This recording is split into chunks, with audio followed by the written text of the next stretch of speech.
Keimanan orang kepada Al-Quran itu adalah satu hari membaca Al-Quran. Jika dalam satu hari dia tidak baca Al-Quran, apakah masih bisa disebut dia orang yang beriman? Ini koreksi buat kita. Saya ada mengaku yang mudah berdakwah, tapi yang mudah berdakwah ini tidak pernah baca Quran. Kalimat ulama ini mengatakan standar keimanan orang pada Quran itu adalah satu hari membaca Al-Quran. Jika engkau tidak membaca Al-Quran, apakah masih bisa disebut sebagai orang yang beriman? Maka bekal yang paling pokok di bulan Syaban ini adalah yang Al-Quran. Dr. Yusuf Karoli mengatakan membaca Quran itu membangkitkan ruh, dan ruh itulah menyebabkan orang menjadi beramal. Ar-ruh qabla al-amal. Ruh itu menjadi sebab orang beramal.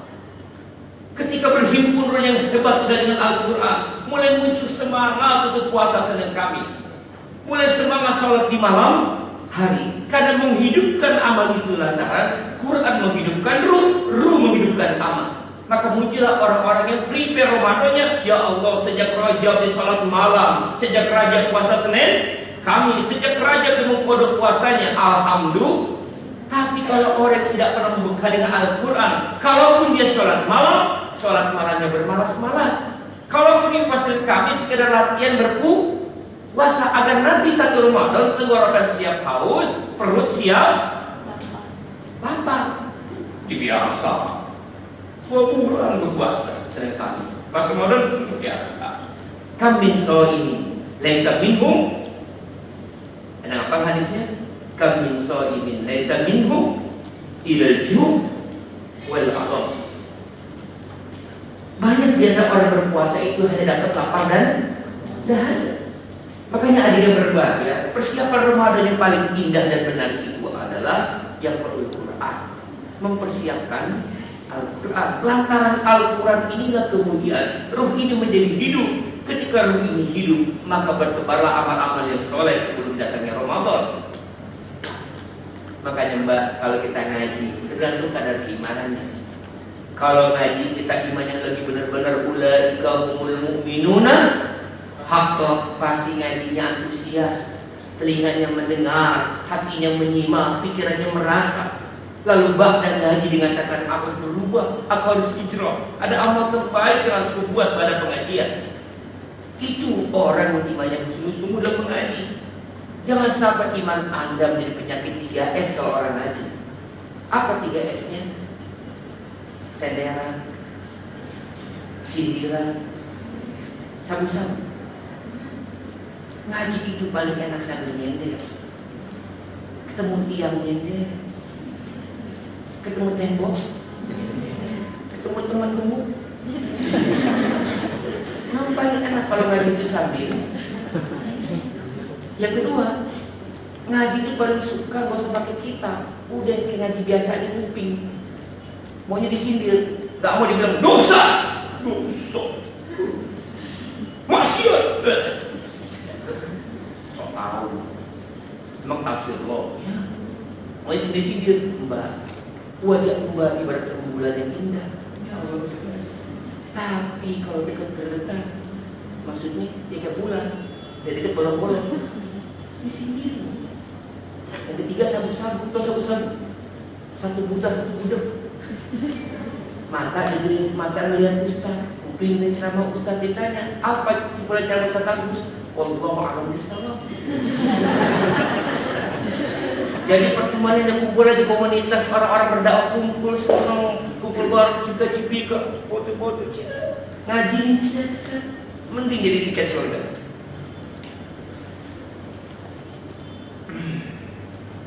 Yuk kita lanjut. Kemana materinya ya? Ini dia dari gimana? Makanya Mbak, yuk kita kepada para sahabat, kepada para ulama. Yang kedua kita lakukan saya Al-Quran itu ada kembali pada hadis Anas bin Malik. Apa itu? Orang-orang kaya mengeluarkan zakatnya. Tuh yang kedua, Anas bin, orang-orang kaya di antara kami mengeluarkan zakatnya.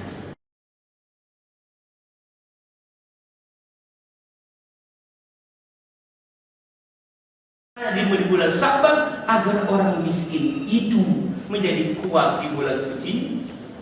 Kalaupun Anda mengundang mereka makan lagi, itu bagian amal ditingkatkan upgradingnya oleh Allah di bulan Ramadan. Tapi mereka sesungguhnya sudah kuat ketika datang Ramadan. Tapi terjadi adalah anak-anak miskin yatim piatu itu baru akan bahagia ketika Ramadan datang. Di bulan Sya'ban mereka bersiap-siap kebahagiaan karena orang-orang kaya di antara umat Islam itu baru berzakat di bulan suci Ramadan. Padahal zakat di bulan Ramadan itu bukan tuntunan syariat. Maksudnya zakat itu dibayarkan bukan karena bulan suci Ramadan, tapi zakat yang dibayarkan di Ramadan adalah zakat fitrah, bukan fitrah.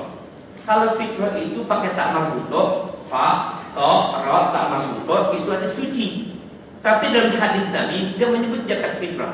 Baca Riyadhus Shalihin, baca fikih sunnah dan berita-berita berpuasa bab tentang masalah zakat fitrah itu disebut dengan fitrah. Tapi fitrah, fa, to, dan ro tanpa tak marbuto. Apa bedanya? Kalau fitrah dari hadis itu bermakna zakat sebagai pembuka puasa, bukan untuk mensucikan jiwa. Masa cuma cara bayar 3,5 liter beras langsung suci kayak bayi? Nyambung nggak kira-kira? Masjid zakat fitrah 3,5 liter langsung bersih seperti bayi, enteng banget. Lihat redaksi ayat perintah sendiri. Pada aflaha man zakah. Allah pakai redaksi aflah. Apa itu aflah?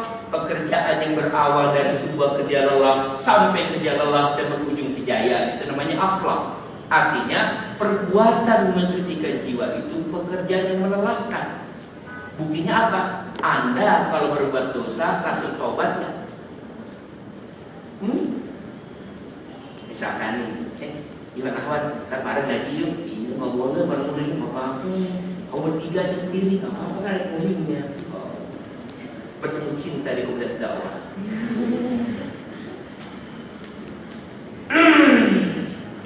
Istighfar nggak kira-kira habis itu? Enggak. Besok lagi. Saya banyak menemukan anak muda-muda dai itu. Kalau di acara pengajian terpisah, terhijab, seperti ini, tapi di luar pengajiannya naudzubillah. Ada saya temukan di Ragunan, binatang.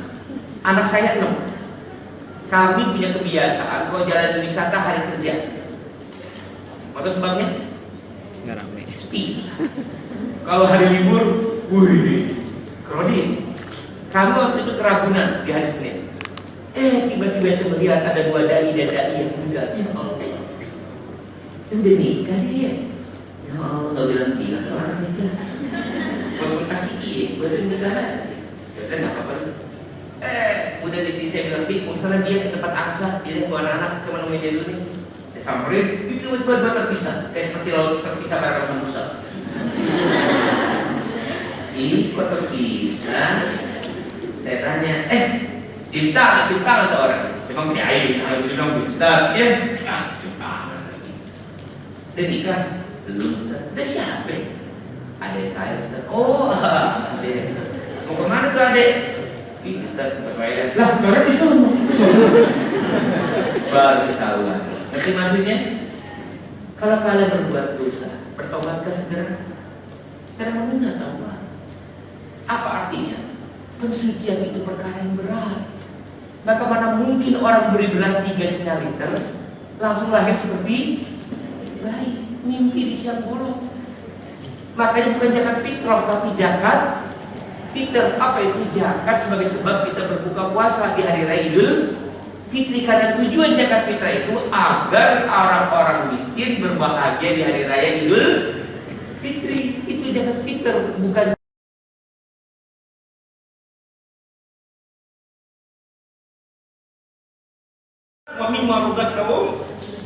nah ini jiwa. Teman-teman satu ada waktu tinggal nggak kelihatan. Oh udah habis. Ya habis, baru masuk 4 poin lagi. Dipercepat ya.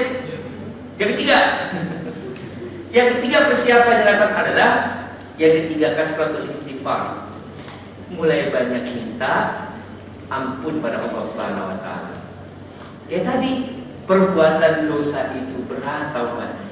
Seandainya saya dan Mbak dan Mas rajin ngampunin orang, dunia ibarat lagu gigi, perdamaian, perdamaian. Tapi orang ngaku saling memaafkan, tapi perang jalan terus. Maka cara terbaik menyambut Ramadan itu adalah kasratul istighfar. Banyak minta ampun sama Allah. Dan maaf, minta ampun itu tidak mensyaratkan kita pernah berbuat dosa. Mana hadisnya? Rasulullah SAW bersabda, "Ya ayuhan nas, tubu ilallah wastaghfiruh. Fa inni," Rasul mengatakan, dan aku atubu fil yaumi mi'ata marrah. Hadis riwayat Muslim. Aku Rasulullah dalam satu hari bertobat sebanyak 100 kali. Apa artinya? Rasul maksud Rasul terjaga dari perbuatan dosa, tapi Rasul bertobat kepada Allah. Karena pertobatan itu bukan mengisyaratkan kita punya dosa, tapi bertobat itu mengisyaratkan kita mengakui kekuasaan Allah dan keterdian kita di depan Allah. Maka Sayyidina Abu Bakar As-Siddiq mengatakan, orang yang pemberani itu adalah orang yang meletakkan dosanya di mukanya dan meletakkan kebaikan di balik punggungnya. Itu orang pemberani menurut Abu Bakar As-Siddiq radhiyallahu anhu. Makanya orang anak muda di bulan Ramadan, sebelumnya di bulan Sya'ban, sudah beristighfar pada Allah Subhanahu wa taala dan memaafkan di atas sesama manusia. Makanya tradisi Indonesia pada silaturahim memaafkan satu dan lainnya, tapi malangnya tangan bersentuh, saling berpeluk, cipika-cipiki, tapi hatinya masih penuh dengan dendam. Yang terakhir, karena sudah habis waktunya, sudah kiamat ya Rabbani. Persiapan yang dibagi Rasul tentukan adalah yang disebutkan Rasulullah dengan cara ma'aqrabul ilmi fit tauhid. Belajar urusan tauhid maknanya adalah bukannya baca kitab-kitab tauhid, tapi juga mempelajari kisah-kisah yang menggambarkan kekuasaan Allah Subhanahu wa taala. Artinya dengan cara itu insya Allah pas Ramadan yang berat itu, karena bukan ada lapar dan dahaga, tapi jangan berkata dusta, jangan dengki, yang melihat yang haram, mampu mengendalikan hawa nafsu, yang berat jadi terasa ringan. Dan mudah-mudahan ujung puasanya adalah man shoma ramadhana imanan wa ihtisaban ghufira lahu ma taqaddama min dzambi. Karena berpuasa karena Allah dan hanya mengharapkan ridha Allah, disebabkan itu pula lah manusia akan diampunkan dosa dan salahnya. Amin ya robbal. Barulah dengan cara itu mudah-mudahan pula sebelum Ramadan tutup, inna anzalnahu fi lailatul qadar. Mudah-mudahan sudah dihapuskan dosa, ditambah kita mendapatkan malam Lailatul Qadar dan berujung pada la'allakum tattaqun. Dan di closing kalimat innalil muttaqina mafazan. Ketika Anda jadi orang bertakwa, kesuksesan, kemenangan, penaklukan, kebahagiaan pasti akan Anda peroleh bersama Allah Subhanahu wa taala. Maka sungguh puasa besok menghadirkan calon-calon pemenang, calon-calon sukses yang bisa mengalahkan kebatilan dan memenangkan kebenaran. Allahumma arinal haqqa haqqa warzuqna ittiba'ah wa arinal batila batilan warzuqna ijtinabah. Assalamualaikum warahmatullahi wabarakatuh.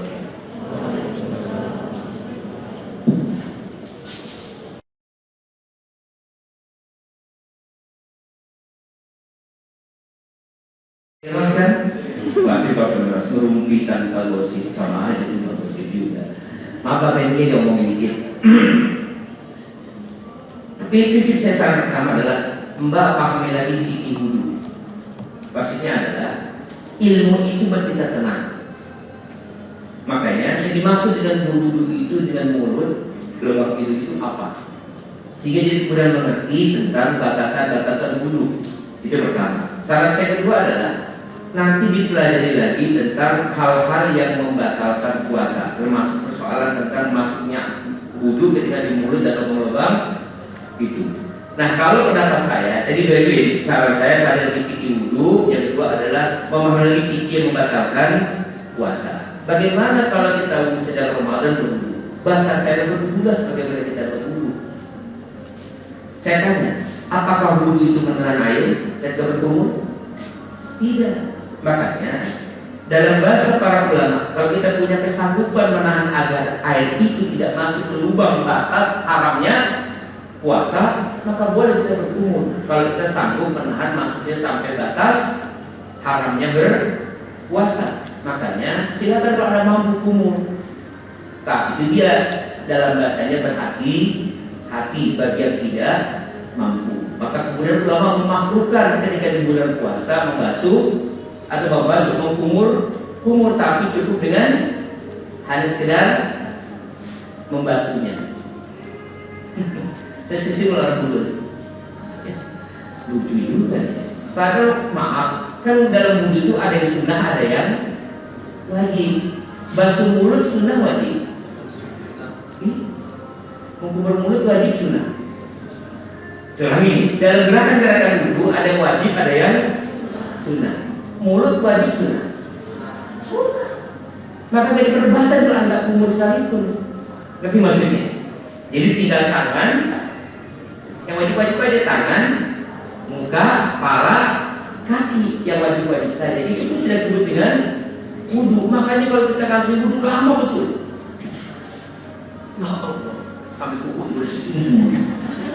Pas mulut, ya ampun. Kita makanya pelajari fikih wudu sehingga ngerti mana yang wajib, mana yang sunnah. Memang seluruh gerakannya penting sebagai kewajiban untuk berwudu. Tapi kalau memahami fikih wudu, ngerti mana yang wajib, mana yang sunnah. Buktinya ketika di pesawat kita tayamum tidak seperti orang wudu hanya tangan dan muka. Bahkan wudunya beda. Ada bilang muka dulu baru tangan, ada bilang tangan dulu baru muka. Prinsipnya ada pelajari fikih wudunya dulu. Kalau sanggup silakan berkumur. Jika tidak berhati-hati. Cukup dengan membasuh. Pun juga hidup cukup dengan menekan. Ingat, kalau memahami batas-batas air masuk ke hidung, Anda tidak bisa wudhu. Yang disebut batal puasa itu jika airnya masuk lewat dari lubang hidung ini. Coba Anda masukkan air, mulai terasa panas di sini, berarti mulai batal puasanya. Tapi kalau tidak sampai ke batas lubang hidung ini, dia akan belum batal. Makanya begini dong, wah ada dong namanya. Ya sekarang kita musirok. Ya Mbak ya. Itu saran saya, jadi kalau nggak sanggup dibasuh atau cari mana sifatnya wajib saja, ya Mbak ya. Selama Ramadan saya pasti berkumur. Apa sebabnya? Bukan berarti sanggup, karena saran sepuluh yang dari tangan, mulut, hidung sampai seluruhnya. Maka dilatih mulai sekarang menahan berkumur, jangan berekstrim berlebihan. Ya. Dan kalau pengen berkumur seperti gosok gigi, jangan duduk dulu, tapi bersiwak sebelum wudu. Kalau tangan kotor, bersihkan dulu sebelum wudu. Ketika semua sudah bersih, baru kita berwudu. Karena apa? Jangan sampai mubazir mengeluarkan air untuk berwudu. Ini wudu 2 liter. Repot. Ya Mbak ya, mudah-mudahan dimudahkan. Baca buku fikih sunnah atau kitab Riyadhus Shalihin. Yang itu aja menanya, silakan.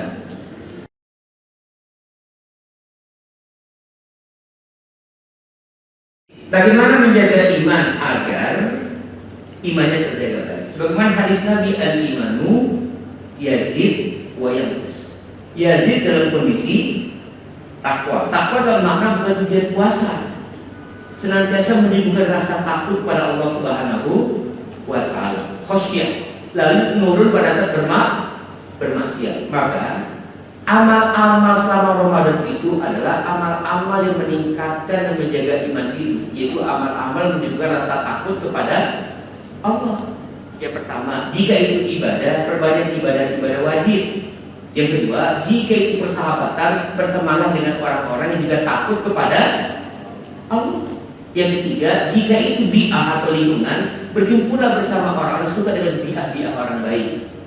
Itulah makanya di bulan Ramadan kita diperbolehkan untuk melakukan aktivitas ibadah di tempat orang-orang lain. Misalkan berpuasa di Masjidil Haram kalau punya duit.